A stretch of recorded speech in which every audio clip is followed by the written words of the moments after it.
I'm very grateful for the organizers for giving me a chance to speak on a subject on a subject which I have been dealing with for over 4 decades now in the archives of the Finnish Literature Society.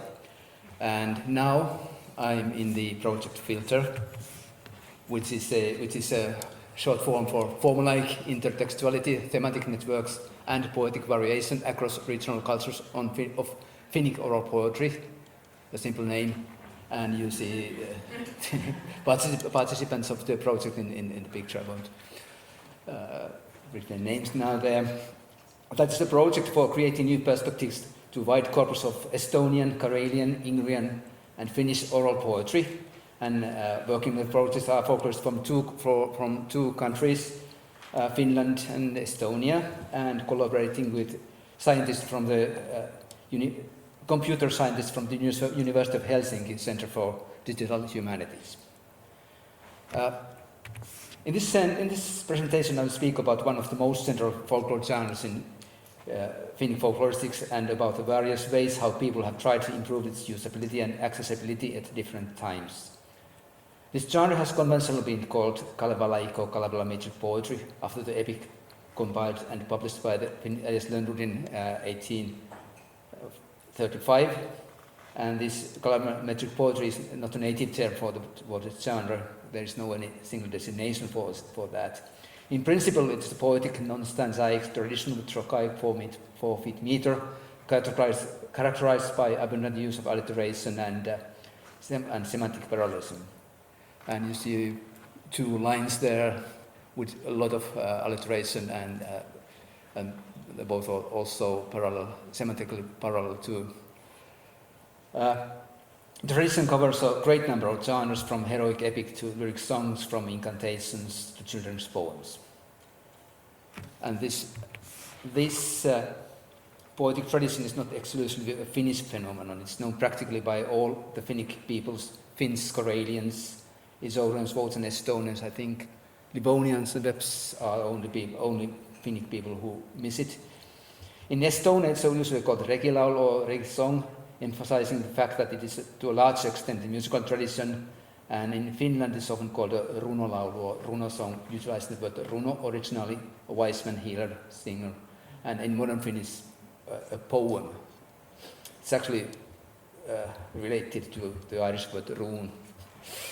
This poetic tradition, Kalevala has been called the national epic of Finland, and in practice that is the function it has got from almost the beginning. However, we have to remember that most of its most important narrative contents of the epic-based poems on poems collected in Russian Northern Karelia, especially in Vienna Karelia, which is up there in the northeast area. But in any case, the importance of the Kalevala for the Finnish identity and Finnish culture has been and still is immense. In the absence of sufficient historical documents, it was thought to point to the Finnish past through oral evidence, and moreover as an indigenous form of poetic expression free of foreign influences. Kalevala poetry was something very much owned to Finnish people. At that time, of course, Finnish people was thought to include Karelians too. As a consequence, Kalevala poetry has been documented, curated, published, and digitized more than any other genre in Finland, and maybe in Estonia too. Almost from the right of the publication of Kalevala, it was considered important to get the sources of it accessible. Elias Lönnrot was quite open about his ways of working. He was putting verses and poems he collected together in a way he thought it was the best, and for this reason it was thought it was good to have the original materials in hand so that people could evaluate if Kalevala was correctly combined or if something is missing there. Actually, it was important to know that it wasn't a fake. At the end of the 19th century, it became clear that the Lönnrot's publications were not suitable for source materials for scientific research. There existed an extensive traditional poetic culture which Lönnrot based his works, but still they were his own creations. The need for publishing the original poems remained, but they changed. The newly evolved geographic historical method needed lots of variants and versions. It was quite evident that the preferred way for giving access to materials was by print. The collections were housed in the Finnish Literature Society, but finding and using anything there was difficult.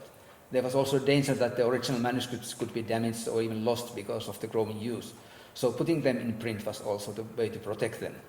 The efforts for publishing materials finally led to a result in 1908, when the first part of the book series called Suomen kansan vanhat runot, or the ancient poems of the people of Finland, or SKVR, how we normally name it nowadays, was published.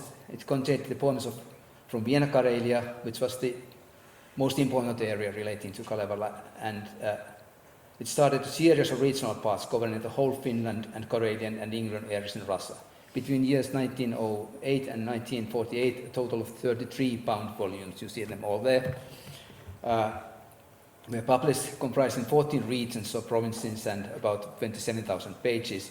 The number of separate poems in these books were over 89,000, and the number of verses about 1,400,000. There were some principles in publishing observed from the beginning.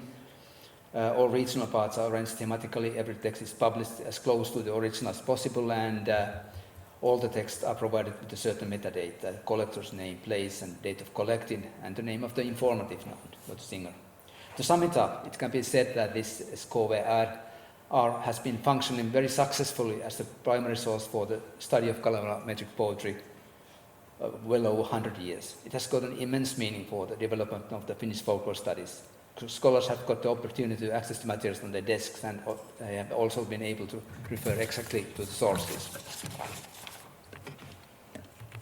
When SKVR was ready, it was clear that at the same moment that it was incomplete. The amount of materials had increased greatly, and there were also some old collections which were not available earlier for some reason. But there were also poems which had deliberately been left out, literary poems and contemporary poems which were not thought to represent genuine folklore, and were not accepted, as well as poems with obscene contents, actually sexual poems.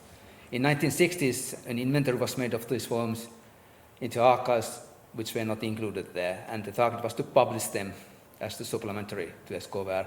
In the end, only one supplementary part was published in 1997, containing a couple of previous unpublished collections, but during the 1970s and 80s, these texts were copied on archival cards and arranged in a card file, and they have been since and are still accessible in the archive premises.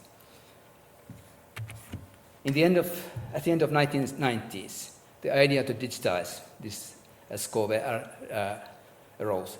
Both SKVR and the card file of the unpublished poems were digitized in Tartu, Estonia at the turn of the century. And after the Finnish material, digitization continued with the Estonian regilaul. The digitized text was processed into an XML corpus so that it would be both software independent and transferable. This corpus was then transferred to a simple database with search facilities for collectors, places and years, and a modest version of free text search. The database has been fully accessible in internet since 2006, and you see an interface there on the right.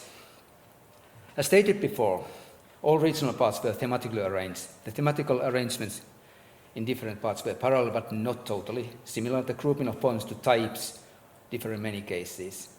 And for that reason, there had been a project to create one integrated index for the whole.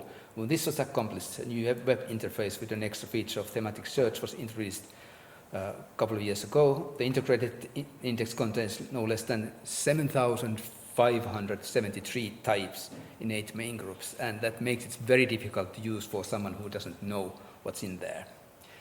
It's very uneven, not always logical, and enhancing its usability is certainly one of the challenges in the near future. In both publications and creating digital corpora, the aim has been to give users access to the data, to the poems. How well they have been able to use the materials has depended on their own competence and on the extent and quality of the metadata and classifications that the editors have been able to offer. The project Filter strives for developing new and effective tools to both scholars and a wider audience to access collections of Finnic poetic traditions. There's an interface for searching the corpora called Octavo, which facilitates versatile and exact queries. This one query made. But in addition to that, the project concentrates on developing ways for automatic detection of similarities and affinities between words, word sequences, and whole poems. It has created a specific interface called runoregi, which comes from, of course, from runolaulu and regilaul, to measure the similarities and to browse and to compare the poems. Similarity and variation are two complementary concepts having a long history in folklore research. We speak about versions, which is variation. We speak about types, which is similarity, change, which is variation, stability, which is similarity, and so on. In filter, measuring similarity starts at the verse level. By comparing verses as they are written with each other, it is possible to give a value of similarity between two verses. Then by grouping verses that most resemble each other into clusters, it is possible to access verses that can be considered similar but which might have minor dialectical, orthographic, poetic, or just accidental divergences. There are a couple of beginning of one list of these, in a way, similar verses with minor differences there. From measuring similarities on verse level, it is possible to proceed on measuring similarities of poems and align them for comparison.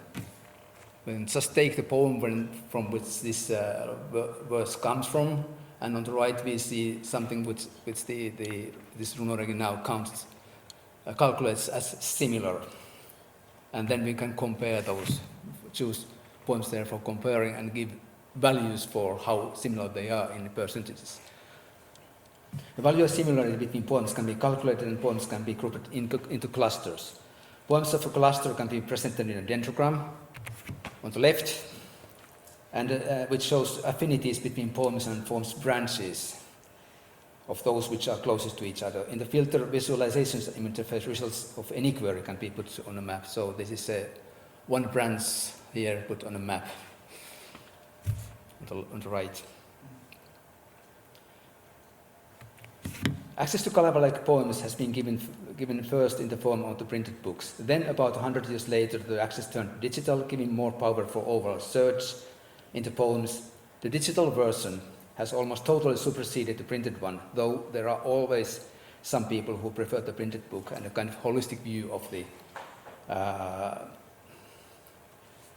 on the poems, on the stuff, instead of single items of the digital interface. Many decisions made in the very beginning of the publishing have endured, like arranging the materials thematically, which has affected our understanding of this genre, locating every poem on a map and publishing them in topographical order. And a very important thing was that all poems were published with a standardized, structurized way in every volume, which simplified the process of creating digital metadata, but at the same time prescribed what information could be easily retrieved from the data and what not. For example, the name of the informant was not marked in a way that it could have been automatically put in our database. In the digital field, we are now moving slowly from simple searches in the data to automatic calculation, similarities and affinities, and to analysis of covariances and dependencies on this big data in a way that was previously impossible. When entering the era of digital corpora, the main principles in giving access have been transferability and openness. By transferability, we mean that all the data is stored in a format where it can be transferred to other formats and systems. The data is not bound to a certain software. There have been 2 versions of the SKVR database, and a new 3rd version is in the making. The filter database uses the very same data, transferred to a quite complicated SQL database in order to enable calculation, effective search, statistics, and mappings. And by openness, we mean that both the internet services and the data are as open as possible, but for anyone willing to research the materials or develop a usability of the data or even enrich the data. The filter project will be continuing to next year. We are still in the process of developing tools and improving interfaces to use. The tools developed in filter will live for some time, but they are not eternal. Hopefully, the new data created in the project will be at the disposal of those who use the materials in the future. Okay, thank you.